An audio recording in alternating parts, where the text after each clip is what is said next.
Se dovessero esserci delle situazioni di pericolo, non bisogna tirarsi indietro, o c'è lo spostamento del lupo in questione o del branco, se viene individuato, o anche l'abbattimento. Non posso pensare di avere dei lupi in centro paese e che seminino panico e preoccupazione davanti alla porta di casa delle abitazioni e alla popolazione. È una sorta di ultimatum quello che il sindaco di Fara di Soligo lancia alle istituzioni nelle ore in cui si susseguono gli avvistamenti del lupo, anche se meglio sarebbe dire dei lupi. A Col San Martino diverse sono le segnalazioni dopo la morte di Leone, cane maltese di 11 anni sbranato poco distante dalla porta di casa. Leone è uscito come tutte le notti perché è un cane anziano, ha bisogno di uscire la notte, mi chiama, lo porto fuori e dopo 10 minuti rientra.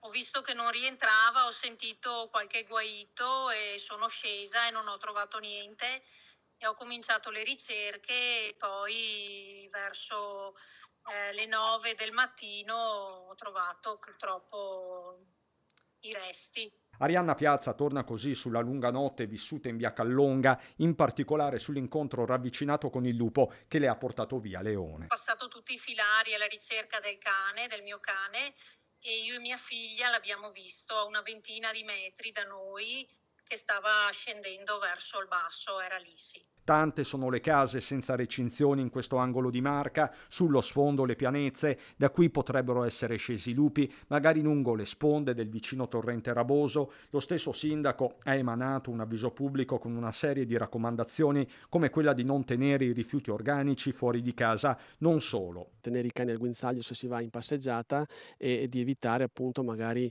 di avvicinarsi anche allo stesso lupo. Quanto all'appello di Perencin con relativa opzione tra spostamento e abbattimento, in paese, nonostante i timori, non ci sono dubbi. Siamo noi qua che abbiamo occupato lo spazio dell'animale, del lupo o quello che vuoi dire, insomma, qualsiasi altro animale.